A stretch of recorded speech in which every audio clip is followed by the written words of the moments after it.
Good afternoon, everybody, and welcome to the White House. And welcome to a moment nearly 40 years in the making. Now, last month, I was privileged to present the parents of an American soldier, Sergeant First Class Jared Monty, with our nation's highest decoration for valor, the Medal of Honor. Today, we celebrate the awarding of our nation's highest honor for a military unit, the Presidential Unit Citation. The Presidential Unit Citation is awarded for gallantry, determination, and esprit de corps in accomplishing its mission under extremely difficult and hazardous conditions. And since its creation during the Second World War, it has only been bestowed about 100 times. Today, another unit assumes its rightful place in these ranks. Alpha Troop, 1st Squadron, 11th Armored Cavalry, the legendary Blackhorse Regiment. To mark this occasion, we're joined by Congressman and Vietnam veteran Leonard Boswell, Vice Chairman of the Joint Chiefs of Staff, General Jim Haas Cartwright, John McHugh, Army Secretary, and Vice Chief of Staff Peter Corelli. From Fort Irwin, California, leaders of today's 11th Armored Cavalry, Colonel Paul Laughlin and Command Sergeant Major Martin Wilcox. And most of all, the men of Alpha Troop, those behind me and some 100 here today. Now, these men might be a little bit older, a little bit grayer, but make no mistake, these soldiers define the meaning of bravery and heroism.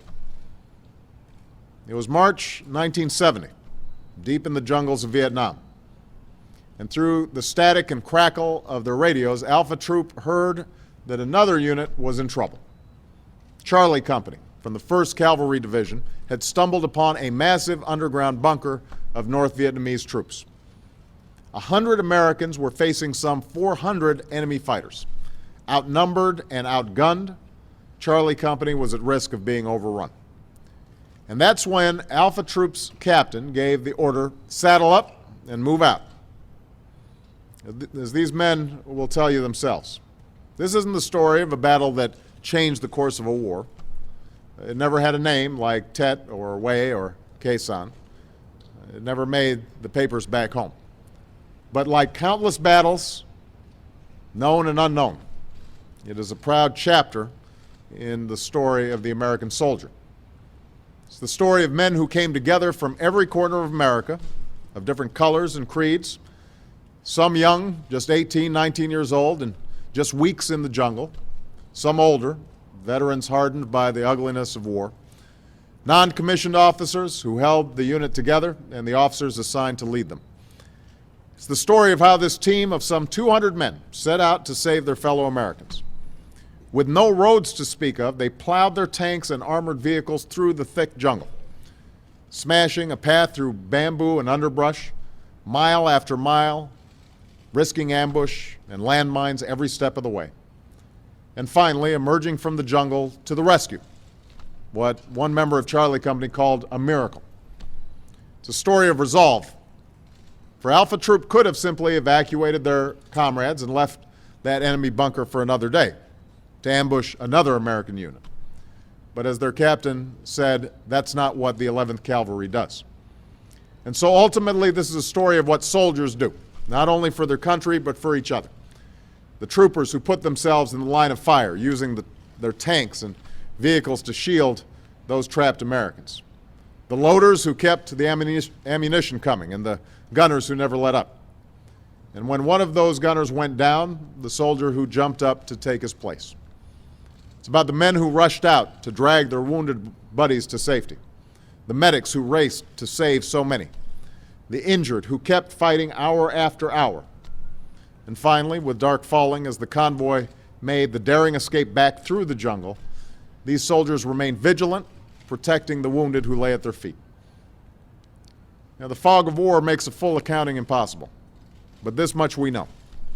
Among the many casualties that day, some 20 members of Alpha Troop were wounded, and at least 2 made the ultimate sacrifice. Their names now among the many etched in that black granite wall not far from here. But because of that service, that sacrifice, Alpha Troop completed its mission. It rescued Charlie Company. It saved those 100 American soldiers, some of who join us today. And those soldiers went on to have families, children and grandchildren, who also owed their lives to Alpha Troop. Now, some may wonder, after all these years, why honor this heroism now? And the answer is simple. Because we must. Because we have a sacred obligation. As a nation, we have an obligation to this troop. Their actions that day went largely unnoticed for decades, until their old captain, John Poindexter, realized that their service had been overlooked. He felt that he had a right to wrong. And so he spent years tracking down his troopers and gathering their stories, filing reports, fighting for the silver stars and bronze stars they deserved, and bringing us to this day. Thank you, John. We have an obligation to all who served in the jungles of Vietnam. Our Vietnam vets answered their country's call and served with honor. But one of the saddest episodes in American history was the fact that these vets were often shunned and neglected, even demonized when they came home. That was a national disgrace. And on days such as this, we resolve to never let it happen again. Many of our Vietnam vets put away their medals, rarely spoke of their service, and moved on. They started families and careers. Some rose through the ranks, like the decorated Vietnam veteran that I rely on every day, my National Security Advisor, Jim Jones. Indeed, I'm told that today is the first time in 39 years that many from Alpha Troop have pulled out their medals and joined their old troop. Some of you still carry the shrapnel and the scars of that day. All of you carry the memories. And so I say it's never too late. We can never say it enough. To you and all those who served in Vietnam, we thank you. We honor your service. And America is forever grateful.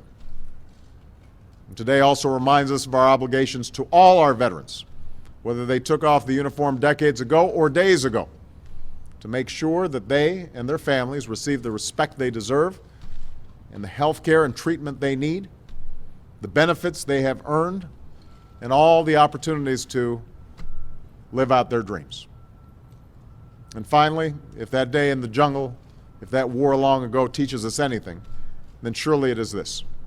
If we send our men and women in uniform into harm's way, then it must be only when it is absolutely necessary.